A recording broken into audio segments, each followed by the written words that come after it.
നിരാലംബയായ അമ്മയ്ക്കും തനിക്കും ഒരു നേരത്തെ അന്നം തേടിയുള്ള യാത്രയിൽ തിരുവനന്തപുരം നഗരത്തിലെ ചരിത്രപ്രസിദ്ധമായ ആമയിഴഞ്ചാൻ തോട്ടിൽ ജീവൻ ഹോമിച്ച ജോയിയുടെ ഓർമ്മയ്ക്ക് മുൻപിൽ ആദരാഞ്ജലികൾ അർപ്പിക്കുകയാണ്. എന്തൊരു ദയനീയമായ ദാരുണമായ ഒരു സംഭവമാണ് ഈ തിരുവനന്തപുരം നഗരത്തിൻ്റെ ഹൃദയഭാഗത്തൂടെ ഒഴുകുന്ന ആമയിഴഞ്ചാൻ തോട്ടിൽ ഉണ്ടായത്. ഇതിൻ്റെ ഉത്തരവാദികൾ ആരായാലും അവരോട് കാലം പൊറുക്കുകയില്ല എന്ന കാര്യത്തിൽ യാതൊരു സംശയവുമില്ല. ഇപ്പോൾ സർക്കാർ വകുപ്പുകൾ തമ്മിൽ പരസ്പരം പഴിചാരുന്ന ഒരു പ്രക്രിയയിൽ ഏർപ്പെട്ടിരിക്കുകയാണ്. എല്ലാവർക്കും അറിയാം, തിരുവനന്തപുരം നഗരത്തിലെ ഇത്തരം കാര്യങ്ങൾക്ക് പ്രധാനമായ ഉത്തരവാദിത്വം വഹിക്കേണ്ടത് തിരുവനന്തപുരം നഗരസഭയാണ്. നഗരസഭയുടെ ദൈനംദിന പ്രവർത്തനങ്ങളിൽ ഒരു പ്രധാനപ്പെട്ട ഭാഗമാണ് നഗരത്തിൽ മഴ പെയ്യുമ്പോൾ ഉണ്ടാകുന്ന വെള്ളപ്പൊക്കം ഒഴിവാക്കുക, മാലിന്യങ്ങൾ കൃത്യമായ സമയത്ത് നീക്കം ചെയ്യുക, അത് സംസ്കരിക്കുക, തെരുവ് വിളക്കുകൾ കത്തുന്ന രീതിയിൽ സ്ഥാപിക്കുക, അതുപോലെ തന്നെ തെരുവ് നായ്ക്കളുടെ ശല്യം ഒഴിവാക്കുക തുടങ്ങിയതായ ജനോപകാരപ്രദമായ നടപടികൾ സ്വീകരിക്കുക എന്നതിൻ്റെ പരമ ഉത്തരവാദിത്വം നഗരസഭയ്ക്കാണ്. അതിനുവേണ്ടിയാണ് നഗരസഭ സാധാരണക്കാരിൽ നിന്നും അല്ലാതെയുള്ളവരിൽ നിന്നും ഒക്കെ പലതരത്തിലുള്ള നികുതികൾ പിരിക്കുന്നത്. കേരളത്തിലെ ഏറ്റവും വലിയ നഗരസഭ തലസ്ഥാന നഗരത്തുള്ള തിരുവനന്തപുരം നഗരസഭയാണ്. ഏതാണ്ട് 10-12 ലക്ഷത്തോളം ആളുകൾ പാർക്കുന്ന ഒരു നഗരമാണ് തലസ്ഥാന നഗരമായ തിരുവനന്തപുരം.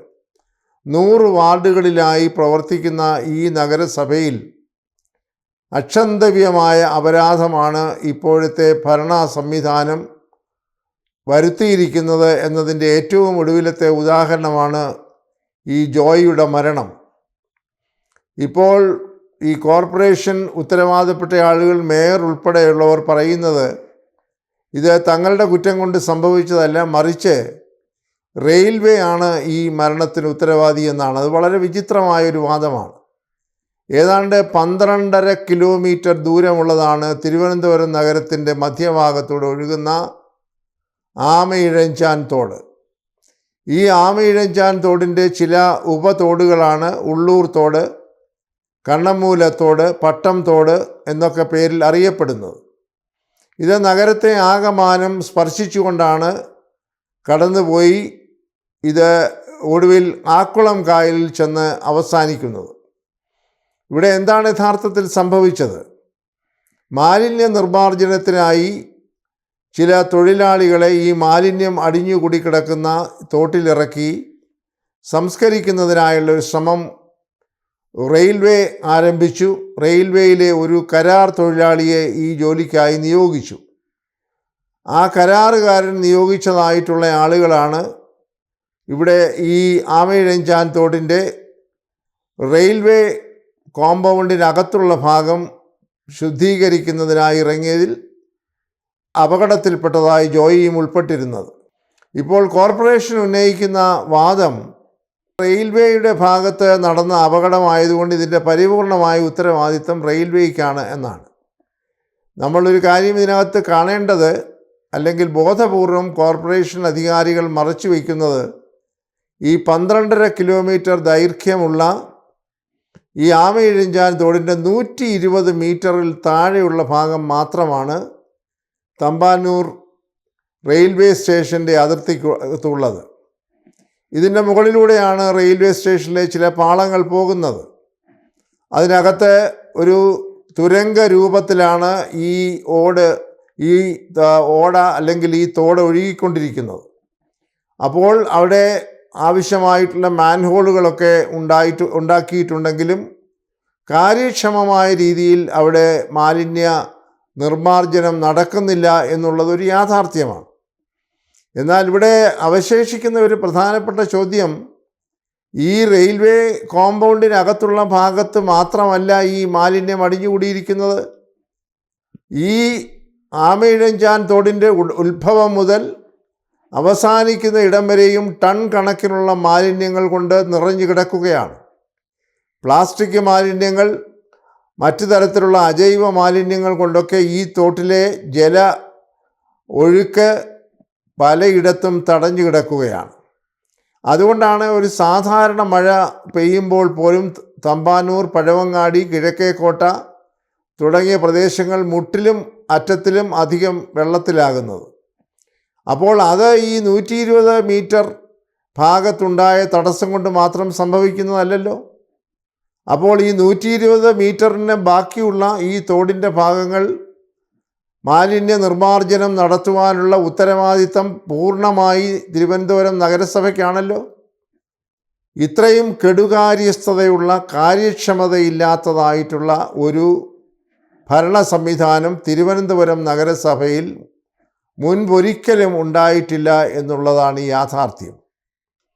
യാതൊരു ഭരണപരിചയവുമില്ലാത്തതായിട്ടുള്ള ഒരു നേതൃത്വം, കാര്യക്ഷമതയില്ലാത്ത നേതൃത്വം, നിരുത്തരവാദപരമായി പെരുമാറുന്നത് കൊണ്ടുണ്ടായതിൻ്റെ ഏറ്റവും ഒടുവിലത്തെ ദുരന്ത ഉദാഹരണമാണ് ജോയിയുടെ മരണം. അതുകൊണ്ട് തിരുവനന്തപുരം നഗരസഭയ്ക്ക് ഈ ഉത്തരവാദിത്തത്തിൽ നിന്ന് ഒരിക്കലും ഒഴിഞ്ഞു മാറാൻ സാധ്യമല്ല. സർക്കാരിൽ നിക്ഷിപ്തമായ നിലവിലുള്ള അധികാരങ്ങൾ ഉപയോഗിച്ചുകൊണ്ട് റെയിൽവേയുമായി ഏകോപനം നടത്തി ആ ഭാഗത്തെ മാലിന്യങ്ങൾ നിർമ്മാർജ്ജനം ചെയ്യുന്നതിനുള്ള നടപടികൾ ഊർജിതമാക്കുക എന്നത് ഒന്ന്. അതോടൊപ്പം തന്നെ വെള്ളം ഒഴുകണമെന്നുണ്ടെങ്കിൽ സ്വാഭാവികമായി തോട് മുഴുവൻ മാലിന്യങ്ങൾ തടസ്സപ്പെടുത്താതെ വെള്ളം ഒഴുകുന്ന സാഹചര്യം ഉണ്ടാക്കണമല്ലോ. അപ്പോൾ റെയിൽവേയുടെ ഭാഗത്തു നിന്നുള്ള 120 മീറ്റർ വൃത്തിയാക്കുന്നതിനോടൊപ്പം തന്നെ ശേഷിക്കുന്ന ഭാഗങ്ങളും വൃത്തിയാക്കേണ്ടതുണ്ട് എന്ന കാര്യത്തിൽ യാതൊരു സംശയവുമില്ല. അത് ആര് ചെയ്യേണ്ടതാണ്, ആരുടെ ഉത്തരവാദിത്തമാണ്? ഇവിടെ ചില വർഷങ്ങൾക്ക് മുൻപ്, ഏതാണ്ട് ഒരു ദശാബ്ദത്തിന് മുൻപ് ആരംഭിച്ച തിരുവനന്തപുരം നഗരത്തിൻ്റെ ഒരു പ്രത്യേക പരിപാടിയായിരുന്നു ഓപ്പറേഷൻ അനന്ത.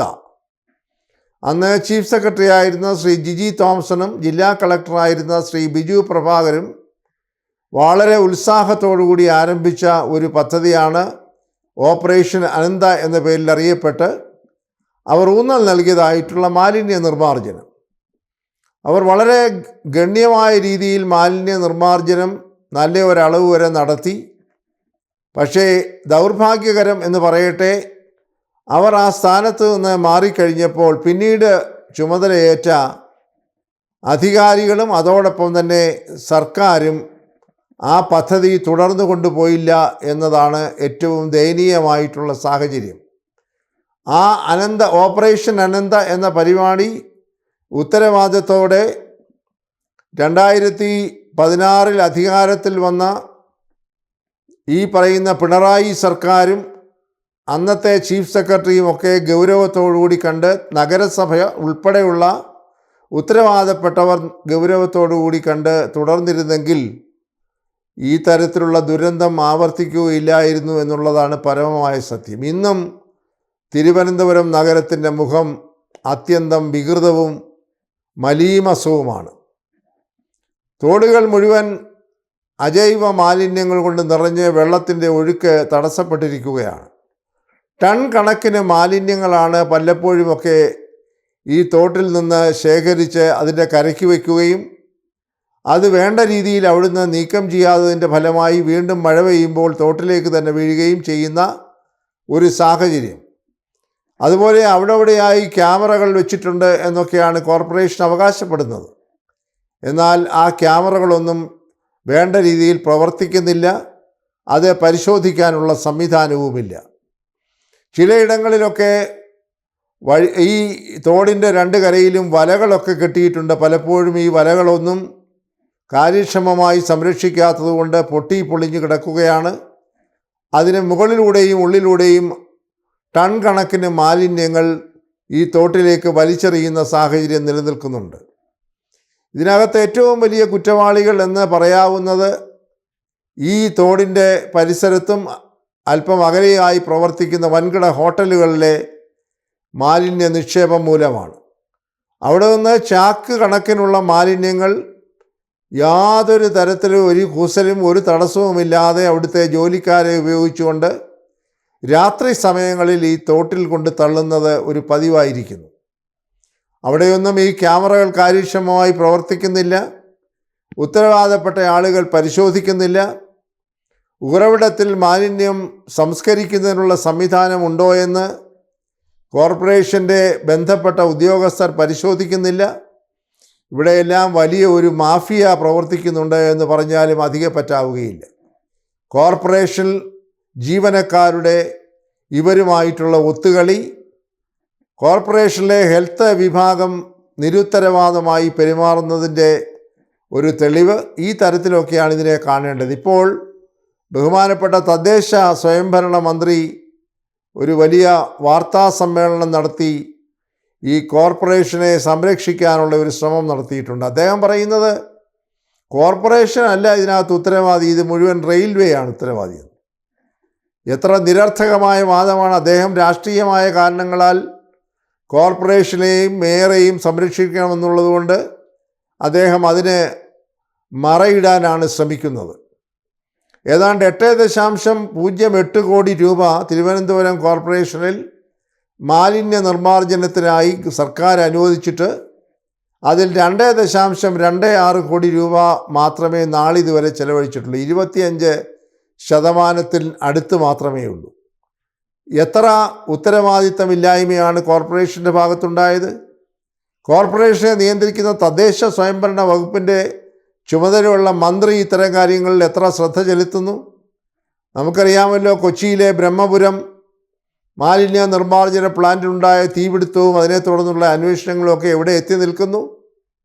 അപ്പോൾ ഈ മാലിന്യ നിർമ്മാർജ്ജനത്തിൻ്റെ കാര്യത്തിൽ പരമമായ ഉത്തരവാദിത്തം വഹിക്കേണ്ട തദ്ദേശ സ്വയംഭരണ വകുപ്പും അമ്പേ പരാജയപ്പെട്ടിരിക്കുന്നു എന്നതിൻ്റെ ഒടുവിലത്തെ ഉദാഹരണമാണ് ഈ തിരുവനന്തപുരത്തെ ദാരുണമായ സംഭവം.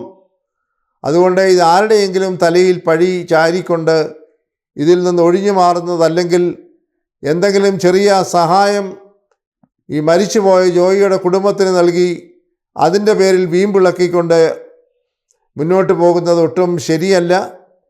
ഇതിൻ്റെ ഉത്തരവാദിത്തം തിരുവനന്തപുരം നഗരസഭയും തദ്ദേശ സ്വയംഭരണ വകുപ്പും റെയിൽവേയും മൈനർ ഇറിഗേഷൻ വകുപ്പും അതുപോലെയുള്ള എല്ലാ വകുപ്പുകളും ഏറ്റെടുക്കുകയും ഈ തിരുവനന്തപുരം നഗരത്തിൻ്റെ ഇത്തരം ശാപത്തിൽ നിന്ന് ഈ നഗരത്തെ മോചിപ്പിക്കുകയും ചെയ്യേണ്ട കാലം അതിക്രമിച്ചിരിക്കുന്നു.